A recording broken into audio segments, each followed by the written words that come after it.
Well, in the previous video, we did question 1, all the sub questions. Okay, now in this video, we're going to do question 1.2. All right, question 1.2 says solve for x and y simultaneously. So I'm going to write here question 1.2. So we want to solve for x and solve also for y. We're going to solve for them simultaneously. X is given by, the first equation is given by 5x plus y equal to 3. And the last equation is 3x squared minus 2xy minus y squared equal to y squared minus 105. All right, I prefer to always label my equations. It makes my life easier like that if I call it equation 1 and this one equation 2. Now, the idea is what? We're going to take one equation and then make one variable subject of the formula, meaning expressing one variable in terms of the other variable. For example, over here, from equation 1, for instance, what we have like 5x plus y equal to 3, right? Now, I prefer to keep the y on the left-hand side, okay? I'll move the 5x over, okay? I think I wrote 2 y's here. Okay, I'll leave it there, anyway. And then move the 5x over, and then this will become a negative 5x plus 3. Now that I express this variable, this equation in terms of y, I can now sub it in equation 2. So I'll write 3x squared minus 2x. Instead of me writing y, this is 2xy equal to, I can just move it equal to y squared minus 105. Okay. So instead of me writing y, I'm going to write the content of y, the value of y. So this is going to be negative 5x plus 3. Then also negative 5x plus 3. Okay. So this part will be then 3x squared minus negative 2x times negative 5x makes positive 10x squared. Negative 2x times positive 3x, this will make negative 6x. And then over there, note that negative 5x plus 3 to the power of 2, this is not negative 5x to the power of 2 plus 3 to the power of 2. It's not that, okay? Here we're going to expand this by doing negative 5x plus 3 and then negative 5x plus 3 minus 105. Now this makes what? 13x squared minus 6x equal to negative 5x times negative 5x makes 25x squared. Negative 5x times 3 makes negative 15x. 3 times negative 5x makes negative 15x. And then 3 times 3 makes positive 9. And then minus 105. Minus 105. Now, we can move, I prefer to move what is on the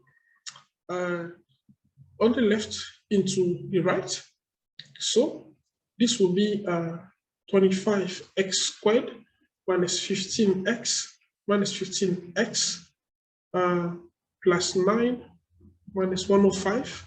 I move, now moving the left hand side into the right. So that makes negative 13x squared plus 6x equal to 0.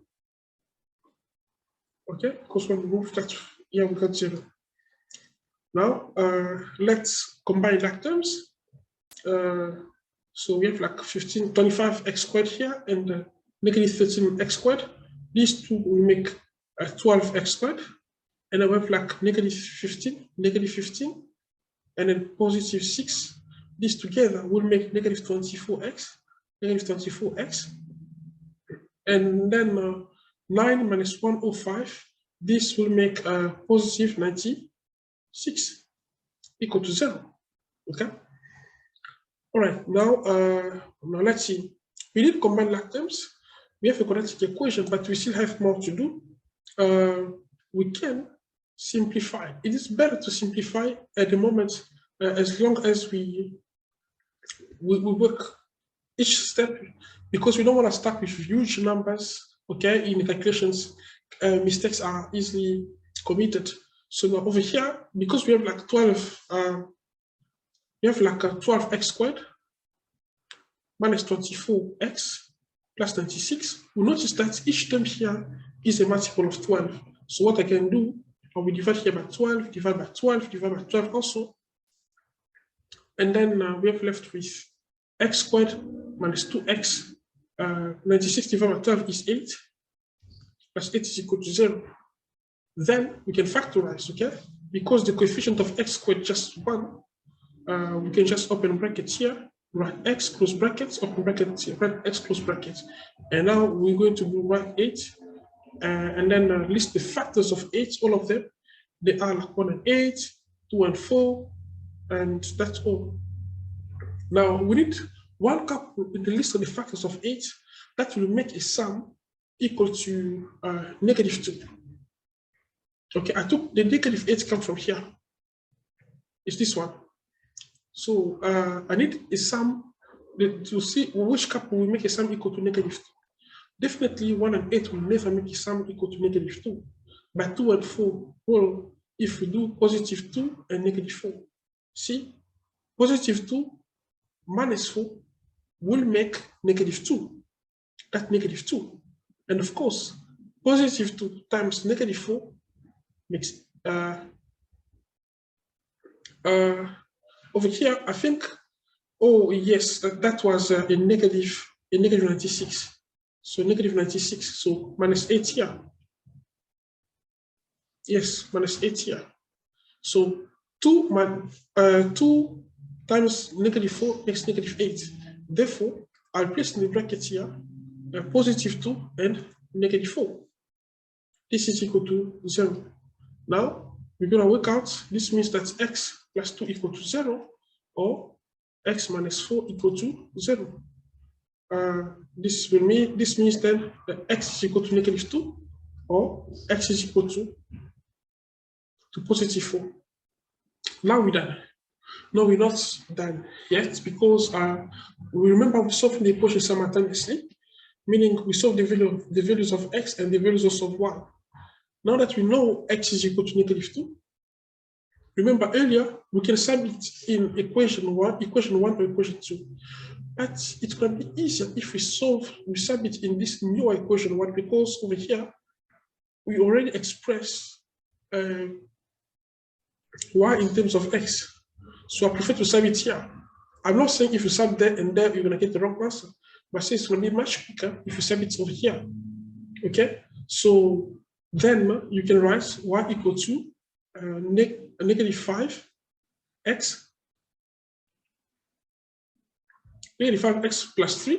So here you sum in the values of x. Okay? If x is equal to -2, then you'll have y equal to 7, because -5 times -2 makes +10. +10 plus 3 is 13. Sorry, I was wrong. So it's 13. And then over here also, we can sum in the equation y equal to -5x plus 3. We sum in the value of x, which is 4. And now what you get, that makes -20 plus 3, that makes -17. So this is, so the value of y is going to be -17 if x is equal to 4. Thank you.